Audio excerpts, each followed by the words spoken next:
Bien, estamos en el proceso de estudiar la cuarta trompeta. Hemos avanzado harto, ¿cierto? Es solo el segundo día y estamos casi terminando la cuarta trompeta.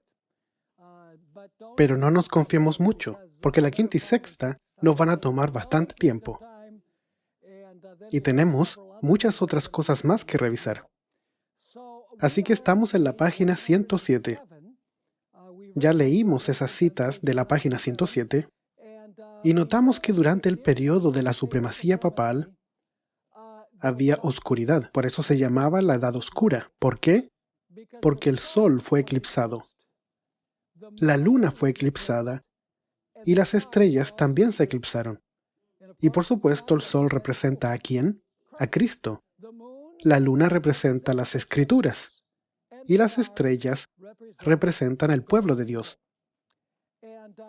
Estamos leyendo citas del Gran Conflicto, una era de oscuridad espiritual, es el título del capítulo. El capítulo acerca de la supremacía papal, y dice mucho. No voy a leer todas las declaraciones de esta sección, porque tenemos todavía mucho material que cubrir. Pero quiero destacar algunas ideas al inicio de la página 107. Las palabras que están destacadas en negro.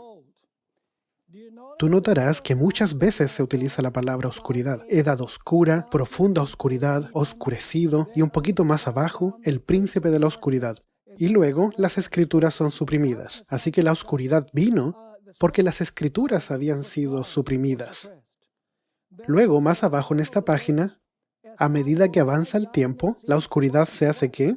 La oscuridad se hace más densa. Y en la siguiente página dice que los siglos venideros fueron testigos de un constante incremento ¿de qué? Del error. En la siguiente declaración, describiendo el siglo XIII, se usa la expresión el príncipe de la oscuridad. Leamos uno del Gran Conflicto, página 60. Dice, pero el mediodía del papado fue ¿qué? Fue la medianoche del mundo. Está describiendo el periodo de supremacía papal. ¿Cuál fue la medianoche para el mundo? Ellen White declara que las escrituras fueron casi ¿qué? Desconocidas. No solo para las personas, sino también para los sacerdotes. Como los antiguos fariseos, los líderes papales odiaban la luz que revelaba sus pecados. Y luego, en la siguiente declaración, en la parte de más abajo de la declaración, tienes que la palabra de Dios fue proscrita. El Gran Conflicto, página 586, dice, la iniquidad y las tinieblas espirituales que prevalecieron bajo la supremacía papal fueron resultado inevitable de la supresión ¿de qué? De las Sagradas Escrituras. Y puedes notar al inicio de la página que se habla de la ignorancia de las Sagradas Escrituras. La Biblia ensalza a Dios y coloca a los hombres, seres finitos, en su verdadero sitio. La Biblia fue oculta y suprimida. La circulación de la Biblia fue prohibida. En otras palabras, durante este periodo de tiempo, la gente no podía vislumbrar a Jesús, porque la luz mayor estaba oculta, había sido suprimida. La siguiente declaración habla de William Miller. Dice que cuando las escrituras fueron cuidadosamente buscadas, ¿y qué pasó como resultado? La luz surgió de las tinieblas. Entonces, la última declaración que tenemos en esta página tiene que ver con el tiempo del fin. Leámosla. Apreciados hermanos y hermanas, mientras el error progresa rápidamente, debemos procurar estar despiertos en la causa de Dios y darnos cuenta del tiempo en el cual vivimos. Las tinieblas van a cubrir la tierra y la oscuridad los pueblos. Y mientras casi todos los que nos rodean están envueltos en densas tinieblas, ¿cuáles son las densas tinieblas? De error. ¿Y qué más? Engaño. ¿Y ese es el caso durante el periodo de la supremacía papal? Sí. Nos incumbe sacudir el estupor y vivir cerca de Dios, donde podemos recibir divinos ¿qué? Rayos de luz y gloria del rostro de Jesús, a medida que las tinieblas se intensifican y el error aumenta. Así que nota que la oscuridad está relacionada con el error. Debemos obtener un conocimiento más cabal de la verdad y estar preparados para sostener nuestra posición mediante ¿qué? Las Escrituras. Y luego, al inicio de la página 110, Ellen White cita a Isaías 8, verso 20. A la ley y al testimonio, si no dicen conforme a esto, es porque no les ha amanecido. En otras palabras, ellos estaban ¿en qué? En oscuridad. Al pueblo de Dios se le indica que busque ¿dónde? En las sagradas escrituras, su salvaguardia contra las influencias de los falsos maestros y el poder seductor de los espíritus tenebrosos. ¿Cómo se disipa la oscuridad? La oscuridad se disipa por las escrituras, por la luz menor, que nos lleva ¿a quién? Nos lleva a Jesús, la luz mayor. Ahora hablemos de cómo el papado oscureció el sol y la luna. Ya sabemos que las escrituras fueron suprimidas, pero seamos ahora un poquito más específicos. Para poder entender qué significa el oscurecimiento del sol y la luna de la cuarta trompeta, necesitamos estudiar el continuo que sacó el cuerno pequeño del príncipe de los ejércitos. Y eso debería estar fresco en nuestra mente, porque 2 sábados atrás estuvimos estudiando Daniel 8 en las lecciones de escuela sabática. ¿Recuerdan que el cuerno pequeño ataca al príncipe de los ejércitos y que atacó a los ejércitos y sacó el continuo? Revisemos esto. Es difícil de interpretar la palabra continuo a menos que vayamos a otros lugares de la Biblia que explican el significado de esta palabra. La palabra es un adjetivo en Daniel 8, pero no tiene un sustantivo al cual calificar. Así que la pregunta es, ¿el cuerno pequeño tomó el continuo de qué? Tú sabes que la palabra sacrificio no está ahí. La palabra tamid en hebreo es simplemente algo que está sucediendo. Continuamente, sin interrupciones. Eso es lo que quiere decir la palabra tamid. Sin embargo, ¿qué quiere decir en Daniel 8? ¿Qué es lo que sucede ahí continuamente, sin interrupciones? Ahora tú te acuerdas que el cuerno pequeño de Daniel 8 representa ¿qué poder? El papado. El mismo poder que está describiendo la cuarta trompeta, ¿cierto? Ahora es importante tener en mente que la palabra tamid continuo tiene un artículo definido. Es decir, no es un simple continuo. Es el continuo. Es un continuo específico que quita el cuerno pequeño. Como mencioné antes, los traductores de la Biblia en muchas versiones agregan la palabra sacrificio, pero Ellen White tiene una declaración en Primeros Escritos, página 74 y 75, y ella dice, entonces vi en relación con el continuo que la palabra sacrificio había sido provista por la sabiduría humana y no pertenece al texto, y que el Señor dio el sentido correcto a los que proclamaron que había llegado la hora del juicio. Heidi Hikes, a quien mencioné antes, escribió un libro completo acerca de este asunto del continuo. Hay 2 puntos de vista. Uno que dice que el continuo paganismo fue lo que se sacó. El otro punto de vista, que es el que comparto y que creo que se ajusta mejor al contexto, es el que vamos a estudiar aquí. Como sale abajo en la página 110. ¿Qué significa esta palabra? ¿Qué significa la palabra continuo?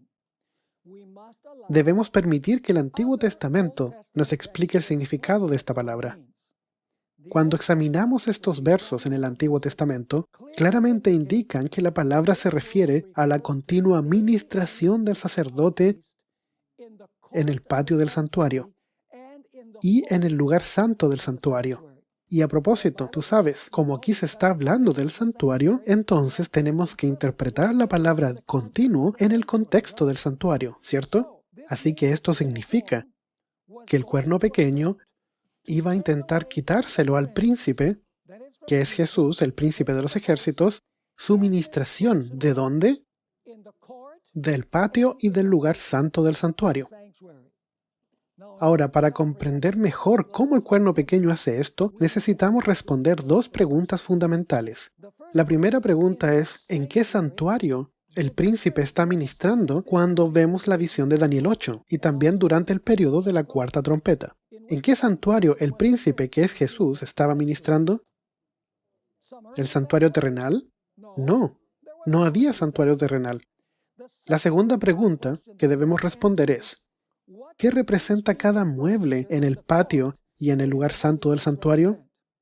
¿Qué representaba el altar del sacrificio, la lámpara de 7 brazos, la mesa de los panes y el altar del incienso? En otras palabras, ¿qué simbolizaban esos muebles? Bien, intentemos responder la primera pregunta. ¿Quién es el príncipe? Bien, vamos a Josué capítulo 5, versos 13 al 15. Josué capítulo 5, versos 3 al 15.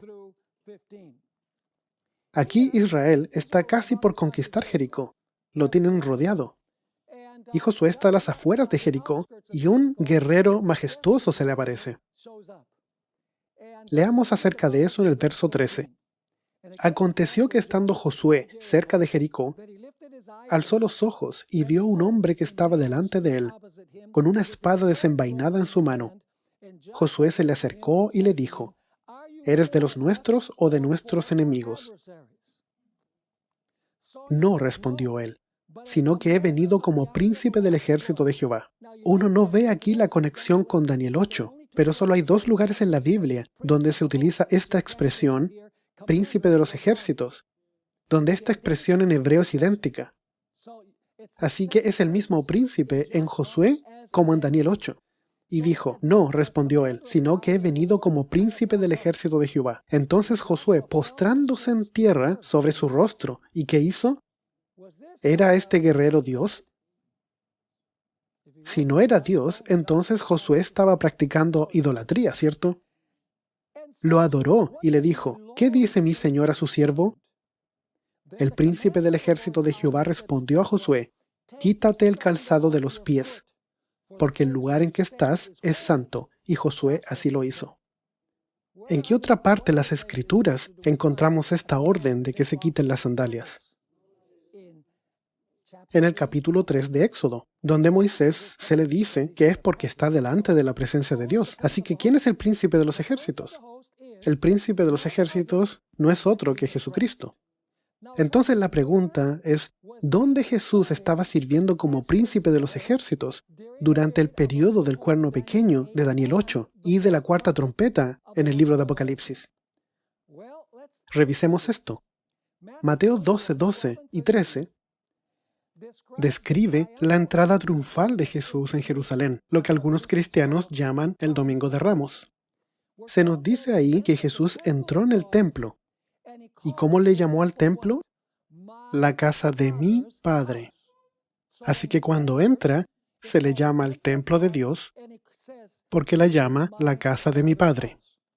Sin embargo, poco tiempo después, en el capítulo 23, en los últimos 2 versos, ahora Jesús sale del templo. Y cuando sale, le dice a los líderes judíos: vuestra casa es ahora dejada desierta. En otras palabras, la Chequiná había dejado el templo. El templo estaba condenado. Ahora, debido a que la nación judía había rechazado a Cristo en el año 70 después de Cristo, como estudiamos, los romanos destruyeron el templo de Jerusalén y nunca más ha sido reconstruido. En otras palabras, durante el periodo de la cuarta trompeta no existía un templo judío. Eso está muy claro.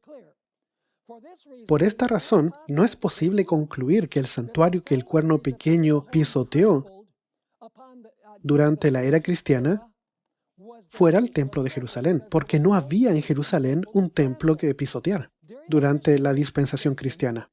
Cuando el cuerno pequeño hace su obra, no existía un templo terrenal en Jerusalén. Sin embargo, el cuerno pequeño no hizo su obra en el templo de Jerusalén. ¿Dónde lo hizo? La respuesta tiene 2 partes. Primero, después de su ascensión, Jesús comienza su ministerio sumo sacerdotal. ¿Dónde? En el santuario literal del cielo. Personalmente, ¿y qué más? Físicamente. Él es el sumo sacerdote genuino que ministra en el templo celestial literal, en el monte Sión literal, en la Jerusalén celestial literal, ¿correcto? Él es ministro de un mejor pacto, porque Él se presenta delante del Padre con una mejor sangre. ¿Que corre dónde? ¿Él presenta su sangre literal? Esto es seguro, y corre por sus venas. Él dice al Padre: mi sangre, mi sangre, mi sangre. En el segundo punto, Jesús también ministra en un templo espiritual en la tierra. El templo espiritual es la reflexión del templo celestial. ¿Y cuál templo en la tierra es ese? La iglesia cristiana. El templo espiritual, que tiene fundamentos espirituales, que tiene una piedra angular espiritual, y es un edificio de piedras espirituales, y una chequiná espiritual, que es el Espíritu Santo invisible. ¿Me están siguiendo o no? Y así el apóstol Pablo identifica a la iglesia como el templo en la tierra, el templo espiritual. Solo tenemos que leer Efesios capítulo 2, versos 19 al 22. Él claramente identifica a la iglesia como el templo.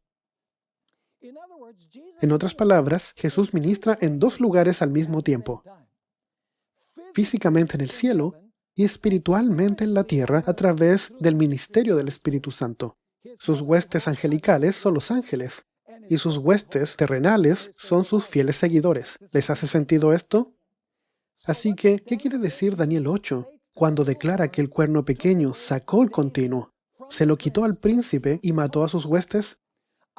Obviamente, no puede significar que el cuerno pequeño literalmente y personalmente viajó al cielo para vencer a Jesús. Y así destruyó a las huestes celestiales, que serían los ángeles. Ciertamente no significa eso. ¿Qué significa entonces?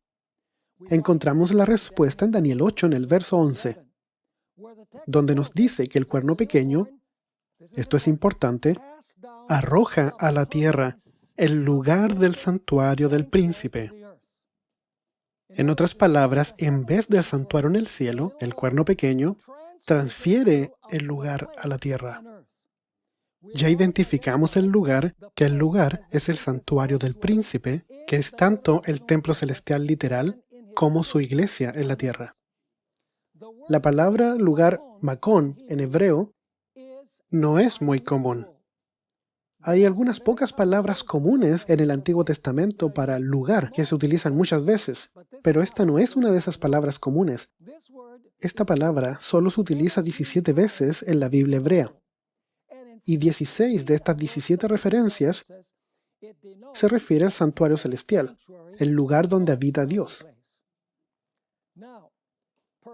Quizás será bueno considerar alguna de estas referencias. Este es un pasaje bastante largo, pero es muy importante, así que quiero tomarme el tiempo para leerlo. Está en Primera de Reyes, capítulo 8, versos 37 al 50. Y quiero que ustedes vean aquí la relación que hay entre lo que pasa en el cielo y lo que pasa en la tierra. Y dice aquí, si en la tierra hay hambre, pestilencia, tizoncillo, añublo, langosta o pulgón, si sus enemigos los sitian en la tierra donde habiten, en todo azote o enfermedad, cualquiera sea la oración o súplica que haga cualquier hombre, o todo tu pueblo Israel, cuando cualquiera sienta el azote en su corazón y extienda sus manos hacia esta casa o templo, está hablando del templo literal de la tierra, ¿cierto? Hacia esta casa. Espera un minuto. Ellos están orando hacia el templo terrenal, pero ¿qué pasa? Tú oirás en los cielos, en el lugar de tu morada. Esa es la palabra Makón. ¿Y qué es lo que hace Dios cuando escucha esta oración en el templo celestial? Algo sucede en el templo terrenal. Perdonarás y actuarás. Darás a cada uno cuyo corazón tú conoces, conforme a sus caminos, porque solo tú conoces el corazón de todos los hijos de los hombres, para que te teman todos los días que vivan sobre la faz de la tierra que tú diste a nuestros padres. Asimismo el extranjero, que no es de tu pueblo Israel, y viene de lejanas tierras a causa de tu nombre, pues oirán de tu gran nombre, y de tu mano fuerte, y de tu brazo extendido, y llega a orar a esta casa o templo. Ellos oran hacia el templo terrenal, ¿cierto?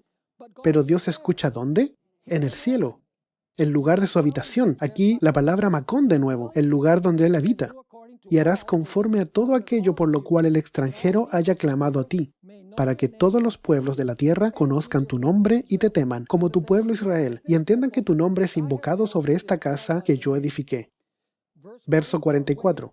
Si tu pueblo sale a la batalla contra sus enemigos por el camino que tú les mandes, y oran a Jehová con el rostro hacia la ciudad, noten eso, que tú elegiste, y hacia la casa que yo edifiqué a tu nombre, tú oirás ¿dónde? En los cielos su oración y su súplica, y les harás justicia.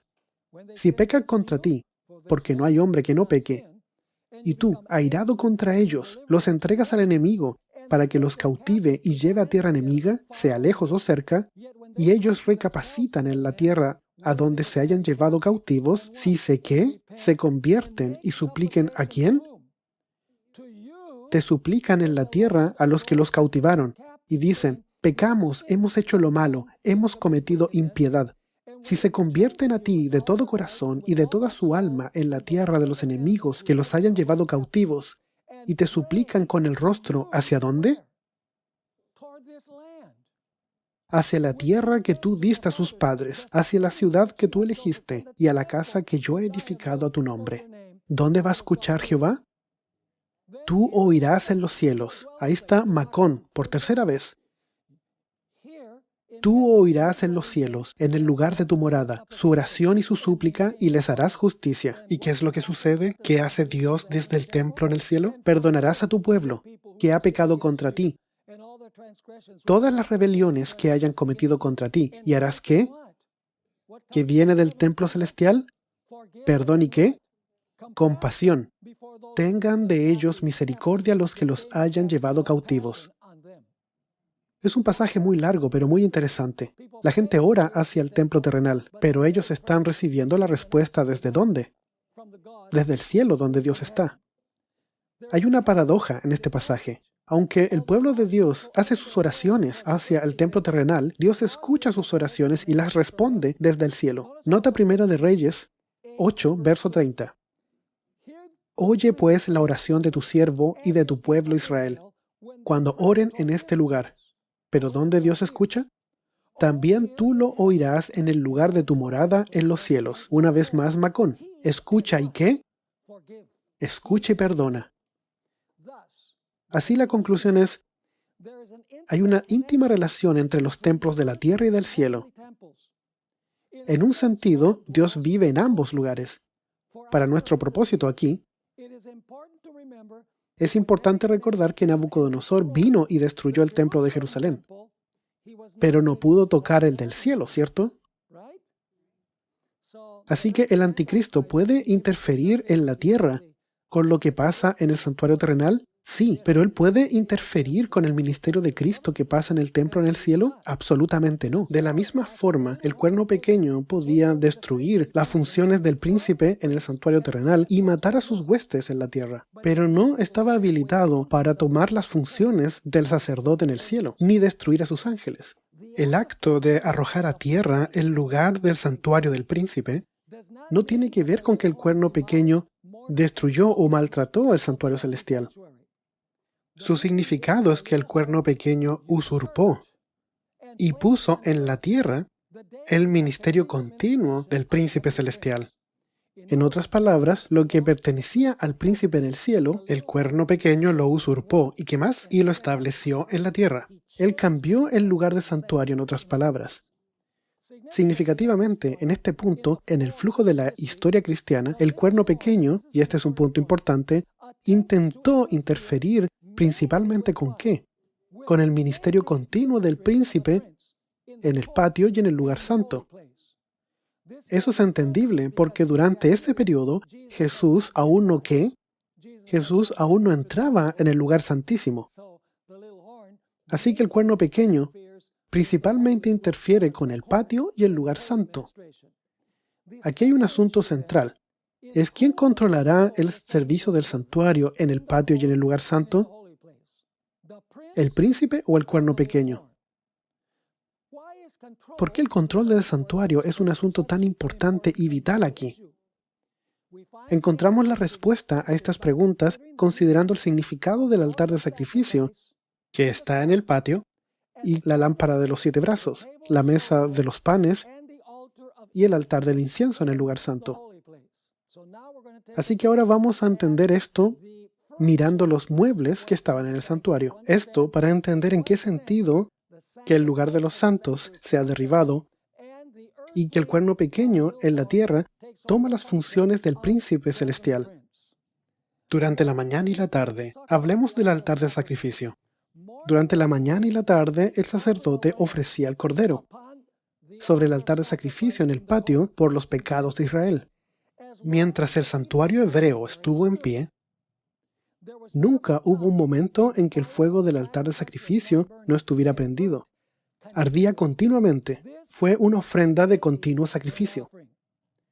Nota estos ejemplos en Éxodo 29 y verso 39. Esto es lo que ofrecerás sobre el altar: 2 corderos de un año cada día. ¿Cómo? La misma palabra que está en Daniel 8, continuamente, tamid, continuamente. Ofrecerás uno de los corderos por la mañana y el otro cordero lo ofrecerás a la caída de la tarde. El sacrificio del cordero, por supuesto, representa ¿qué? El sacrificio de Jesús en la cruz del Calvario. El sacerdote ofrecía el sacrificio diariamente, mañana y tarde. Así indicaba que la muerte de Cristo tenía un valor duradero. ¿Y moría cuántas veces?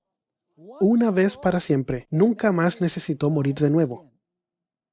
El libro de Hebreos deja esto muy claro. Hebreos 7, 26 y 27. Tal sumo sacerdote nos convenía, santo, inocente, sin mancha, apartado de los pecadores, y mucho más sublime que los cielos, que no tiene necesidad cada día, como aquellos sumos sacerdotes, de ofrecer primero sacrificios por sus propios pecados y luego por los del pueblo, porque esto lo hizo una vez para siempre, ofreciéndose a sí mismo. Así que el sacrificio de Cristo fue ¿qué? El continuo indica que se ofrece una vez por todos, y el sacrificio tiene valor para todas las personas, y una vez para siempre. Nota Hebreos 9, 25 y 26. Y no entró para ofrecerse muchas veces, como entra el sumo sacerdote en el lugar santísimo cada año con sangre ajena. De otra manera, le hubiera sido necesario padecer muchas veces desde el principio del mundo. Pero ahora, en la consumación de los tiempos, se presentó ¿cuántas veces? Una vez para siempre por el sacrificio de sí mismo, y de la manera que está establecido, para los hombres que mueran una sola vez y después de esto el juicio, así también Cristo fue ofrecido una sola vez para llevar los pecados de muchos, y aparecerá por segunda vez, sin relación con el pecado, para salvar a los que lo esperan. Así que ¿cuántas veces Jesús tiene que morir? Él iba a morir una vez por todos. Ahora, ¿cómo el cuerno pequeño oculta este hecho de que Jesús muere una vez por todos? Bien, a la mitad de la página tú puedes ver la respuesta. El dogma de la Iglesia Católica Romana del sacrificio de la misa contrasta la muerte de una vez para siempre del sacrificio de Jesucristo en la cruz. De acuerdo con la teología de la Iglesia Romana Católica, de acuerdo con el dogma, el sacerdote sacrifica a Jesús repetidamente en cada misa, en vez de mirar al Cordero de Dios que quita el pecado del mundo y presenta su propia sangre delante del Padre. La Iglesia Católica Romana enseña a los creyentes que miren a la hostia. Y supuestamente el cuerpo real de Jesús se encuentra ahí. Se llama la ubicuidad de la presencia de Cristo. En vez de venir confiadamente a Jesús al trono de la gracia en el cielo para clamar ese sacrificio suficiente de una vez por todas, el sacerdote católico romano enseña que la fe en la hostia los alimenta, porque ellos son alimentados con el cuerpo literal de Jesús y beben literalmente de su sangre. De hecho, el sacerdote guarda la hostia en un artefacto con forma de flor llamada tabernáculo. Y en el centro del artefacto hay una hostia circular. Y de esa hostia proceden los rayos del sol. Cuando el sacerdote trae el tabernáculo frente a la congregación, esto es importante, que contiene la hostia, él enseña a los miembros a inclinarse y adorar la hostia. Esto es simplemente una forma engañosa de la adoración al sol. Además, la teología católica romana enseña que el sacerdote en la tierra toma el poder y las prerrogativas de Jesucristo. Cuando el sacerdote pronuncia las palabras de consagración concreta, «Hoc est corpus meum», este es mi cuerpo, la hostia, de acuerdo con la teología católica, ya no es más una hostia, sino que es físicamente y realmente el cuerpo de Jesús.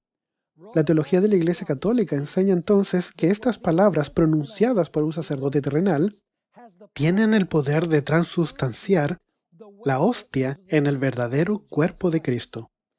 Eso que dice el sacerdote terrenal, supuestamente tiene el poder de crear que tiene el Creador.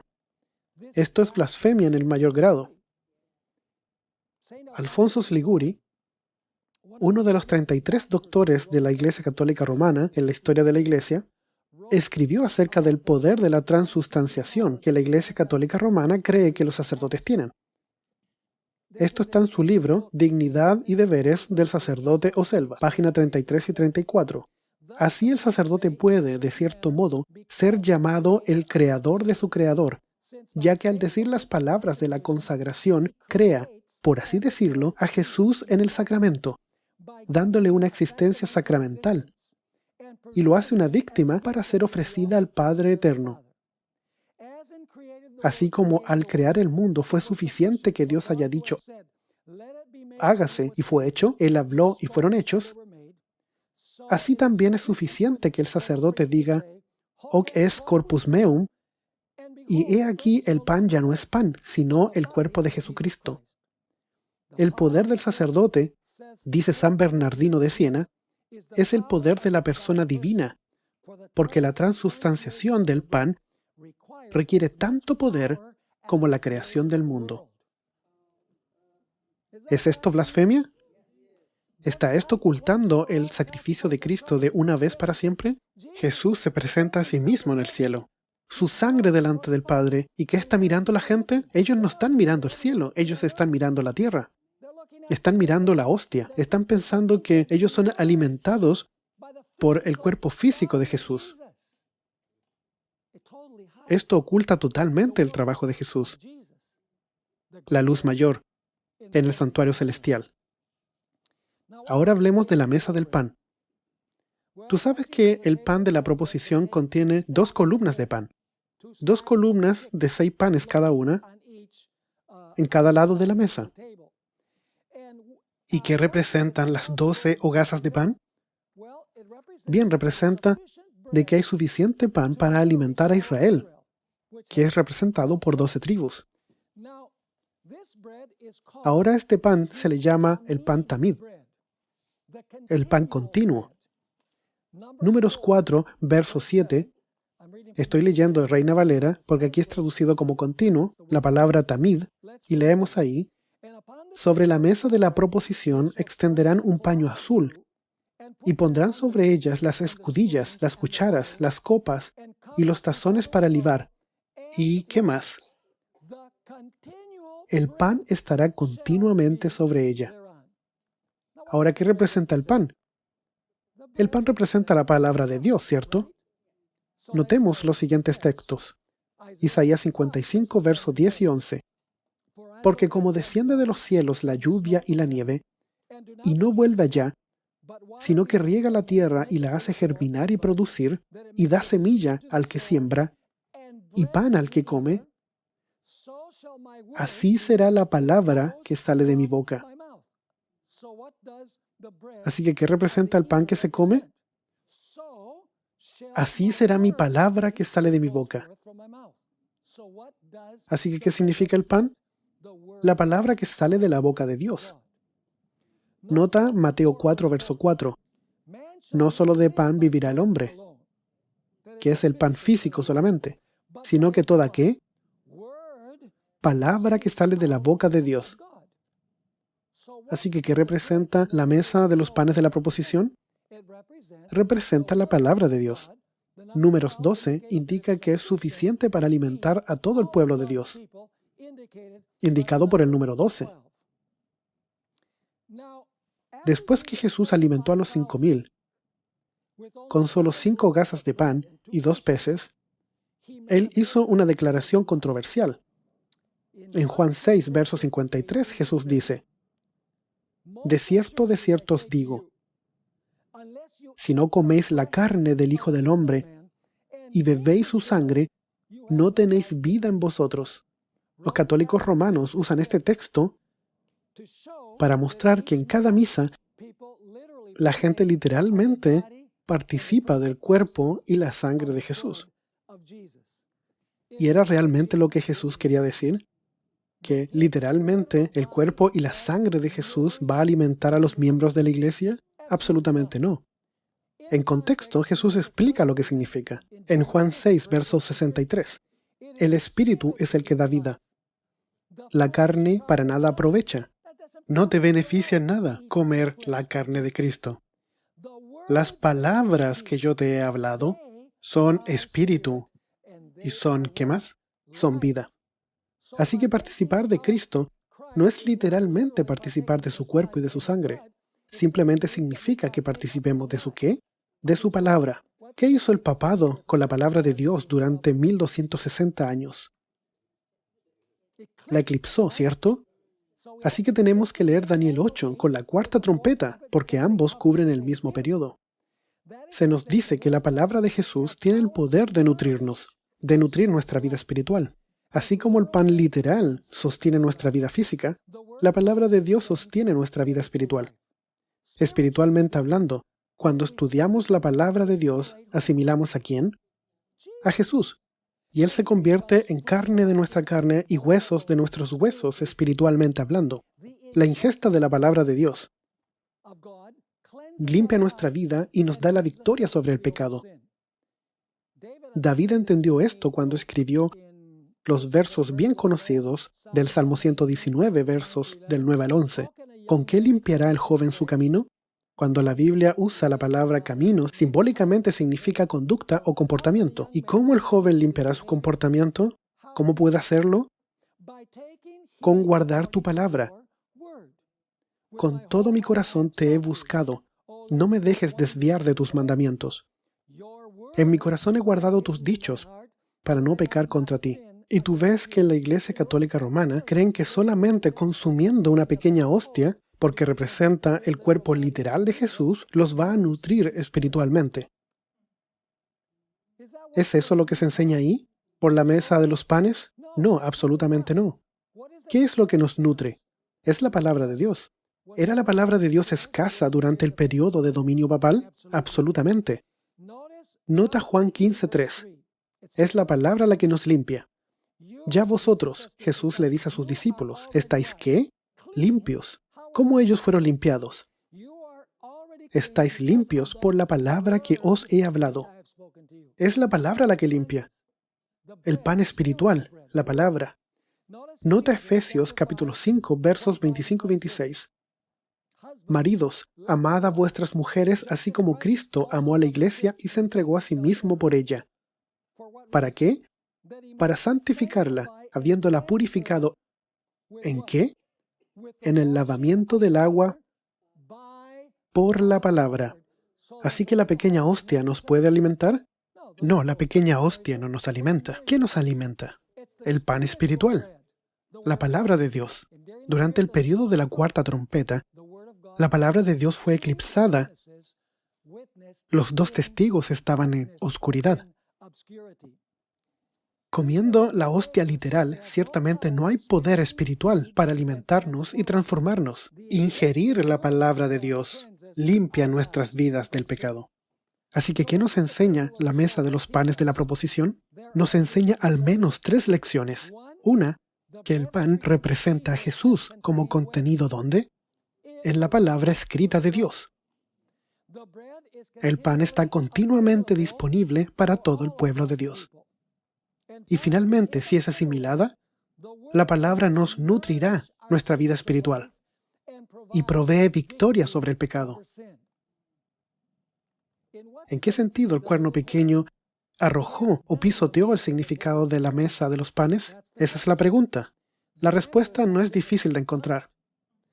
La Iglesia Católica Romana sustituyó ¿qué? Tradiciones y filosofías de hombre en lugar de la palabra de Dios.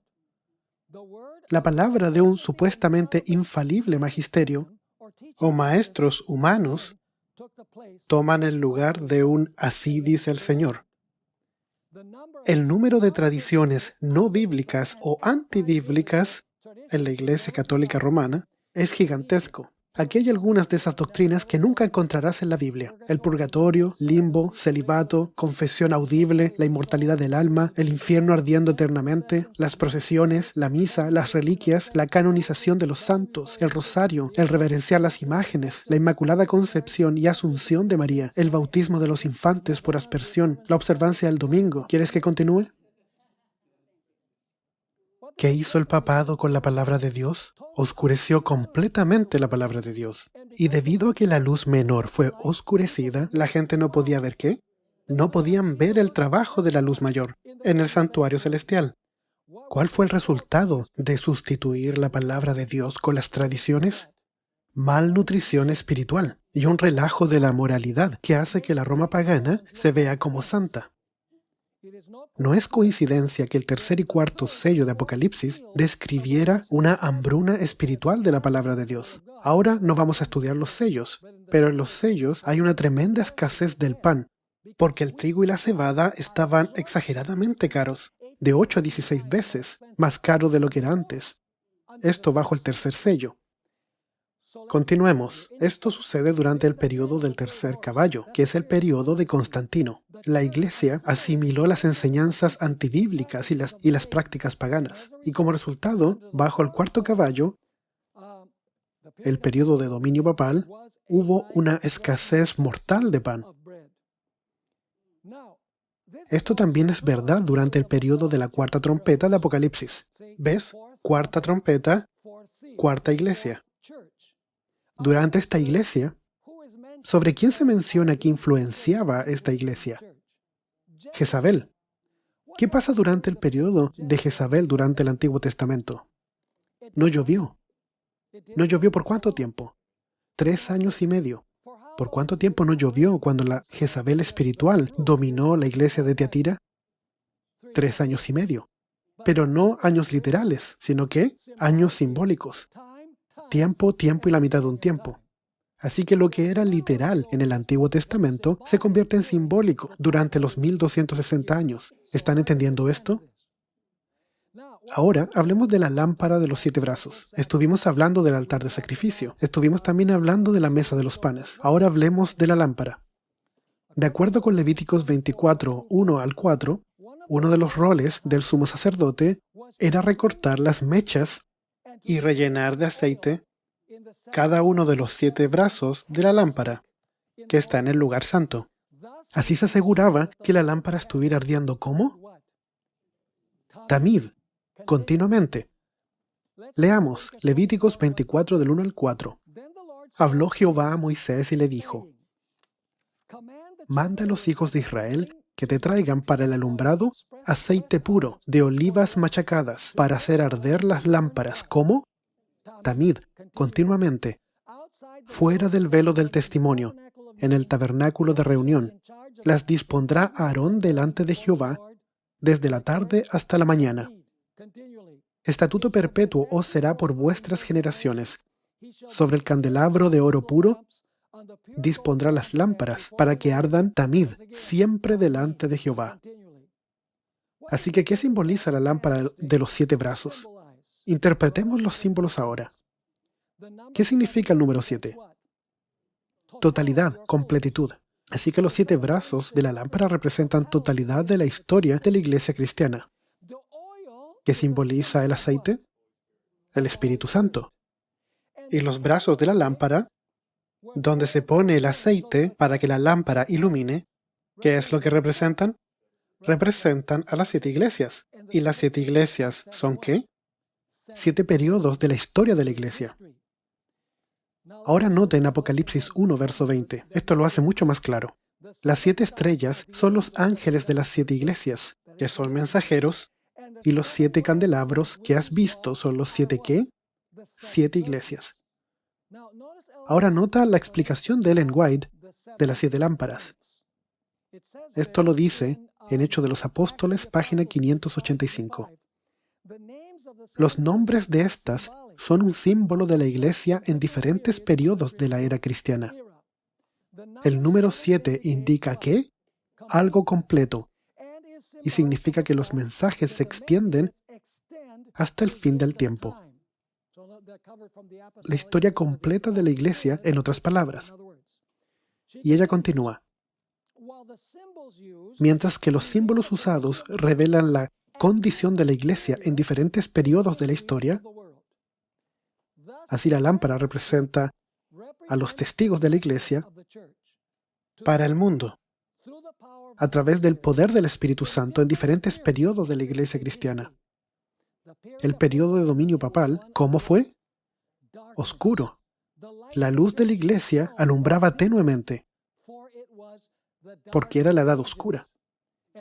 En ocasiones parecía que la luz se iba a extinguir.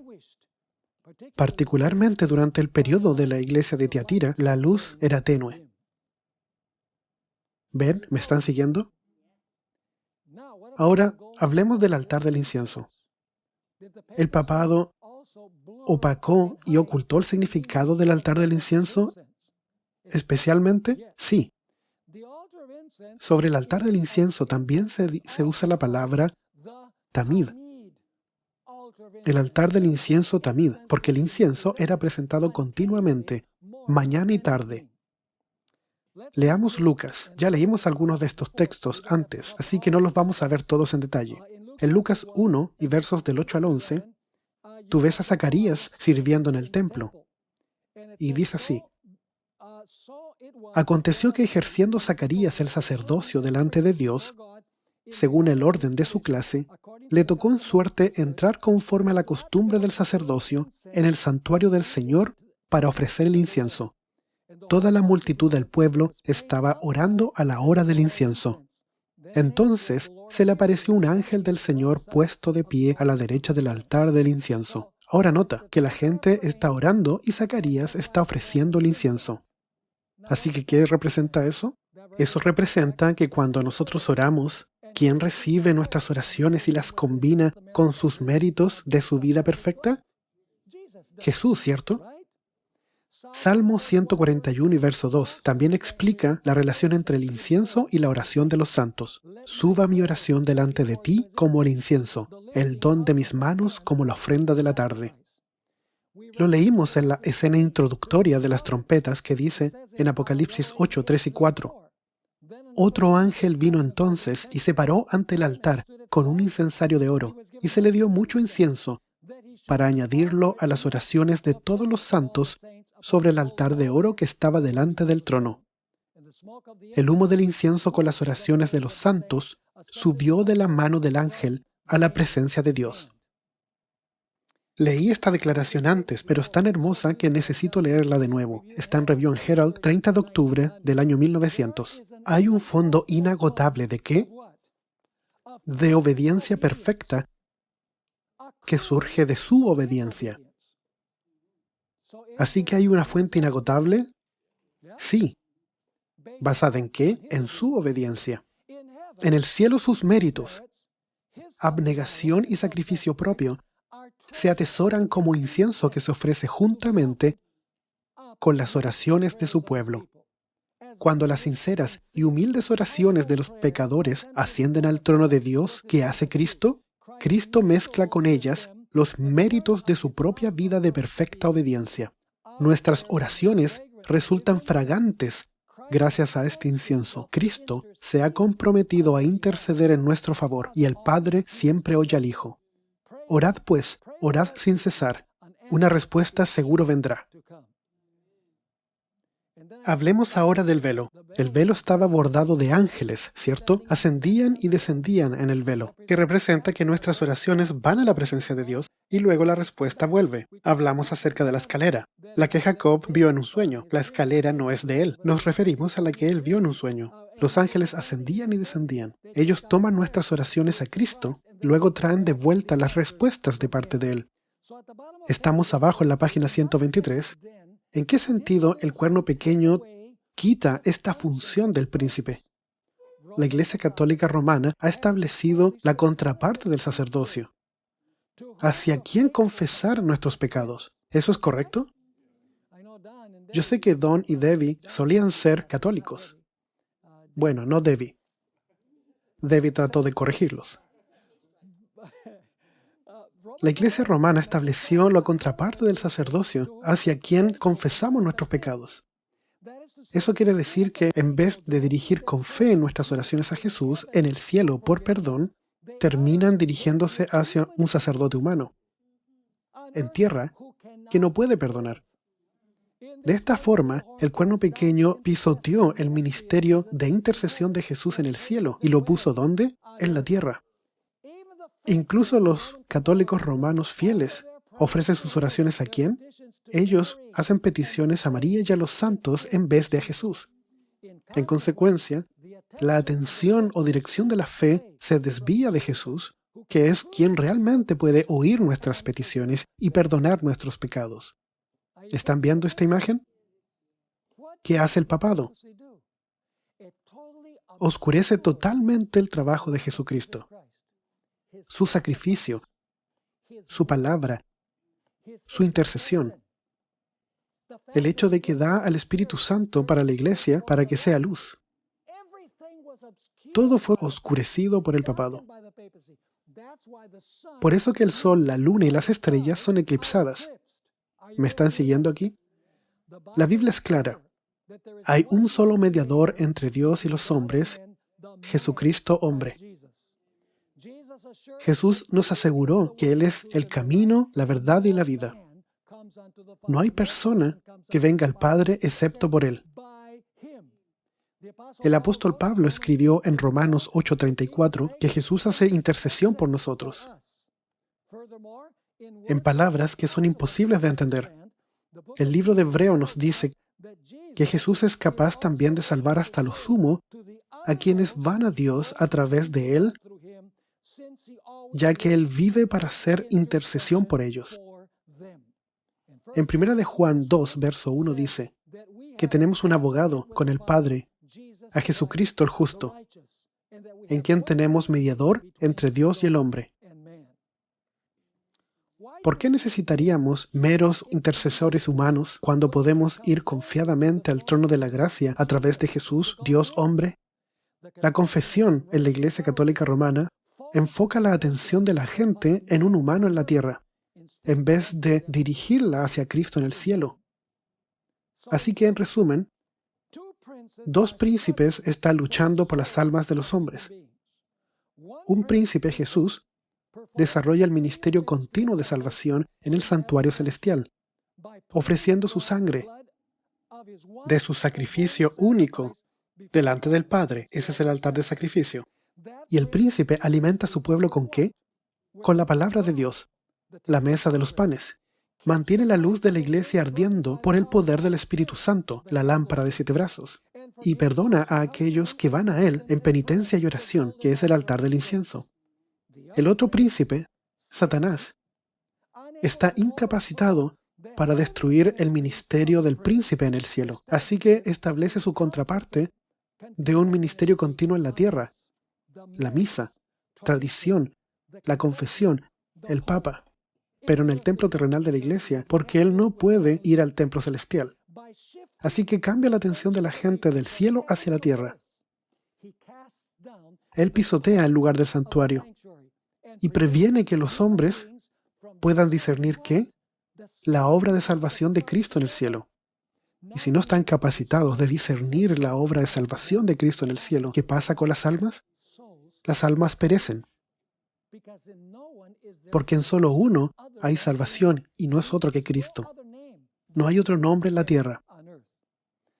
Hablemos brevemente en conclusión acerca del oscurecimiento de las estrellas. La visión de Daniel 8 nos muestra un carnero de 2 cuernos y un macho cabrío con un cuerno notable. Y luego 4 cuernos que salen del notable cuando el cuerno notable se rompe. Entonces el pequeño cuerno ataca a las huestes y finalmente al príncipe del cielo. Aquí hay una secuencia de poderes. Tienes al carnero con 2 cuernos y el macho cabrío con el cuerno notable. 4 cuernos aparecen cuando el cuerno notable se rompe. Luego tienes el cuerno pequeño que se extiende primero geográficamente y luego se extiende hacia las huestes del cielo y ataca al príncipe de los ejércitos en el cielo. Ahora, ¿quiénes son esas huestes a quienes este cuerno pequeño ataca? Bien, las huestes que atacan no pueden ser ángeles, porque los ángeles están en el cielo. Ya viste que en Daniel 8 tienes una explicación de la visión, que ya expliqué que está en la primera parte de Daniel 8. La segunda parte de Daniel 8 nos dice qué representa las huestes en el cielo. No son los ángeles, son las huestes de Jesús viviendo en la tierra, los santos. Nota el último párrafo, o el siguiente último párrafo. El ángel interpreta al final la visión del carnero de 2 cuernos. ¿Qué representa eso? Los medos y los persas. Y luego establece que el macho cabrío representa a Grecia. Y ese cuerno notable es el primer rey. ¿Quién es él? Alejandro el Grande. Luego nos dice que los 4 cuernos representan las divisiones de Grecia después de la muerte del primer rey. Aquellos son los 4 generales de Alejandro, que luchan por los territorios que quedaron. Y finalmente la explicación de la porción de Daniel 8 nos dice que el rey se levantará, lo cual es paralelo con ¿qué? Con el cuerno pequeño, que destruirá a los fuertes y al pueblo de los santos. Eso es lo mismo que arrojar las estrellas a la tierra en esa parte de la profecía. Y en la parte explicativa de la profecía dice que significa la destrucción del pueblo santo. Entonces, ¿qué significa las estrellas? A los fuertes y al pueblo de los santos. Y luego te acordarás que también dijimos que en la primera parte de la visión atacará al príncipe de las huestes. La parte de la explicación dice en el verso 25 que se parará en contra de ¿quién? Del príncipe de los príncipes. Así que, ¿qué representaría el pisotear las huestes? Representa que destruirá al pueblo de Dios. Y a propósito, en la primera parte de la visión dice que Él toma las estrellas y la arroja al suelo o a la tierra. Así que la parte explicativa de la visión nos dice que las estrellas que el cuerno pequeño arroja a la tierra representan ¿qué? Representan, de acuerdo con esto, a los fuertes y al pueblo de los santos. Incluso mirando superficialmente Daniel 8, indica que las huestes y las estrellas del cielo, en esa visión, están exactamente en el mismo lugar que los fuertes y el pueblo de los santos, en la parte explicativa de la visión. Así que las estrellas representan ¿qué? Representan al pueblo de Dios. ¿Están entendiendo este punto? Ahora ya estudiamos la cuarta trompeta. La primera trompeta es ¿qué? La destrucción de Jerusalén. La segunda, la caída del Imperio Romano. La tercera, la apostasía comienza a entrar en la iglesia, en el periodo de Constantino. Y la cuarta trompeta, el periodo de dominio papal. Y esto nos lleva entonces a la quinta trompeta, que representa la Revolución Francesa y la herida mortal que se le da al papado en el año 1798. Así que mañana, y espero que en las 2 sesiones que vamos a tener durante la mañana, podamos cubrir toda la quinta trompeta. Y luego nos iremos a la parte más emocionante, que es la sexta trompeta del libro de Apocalipsis.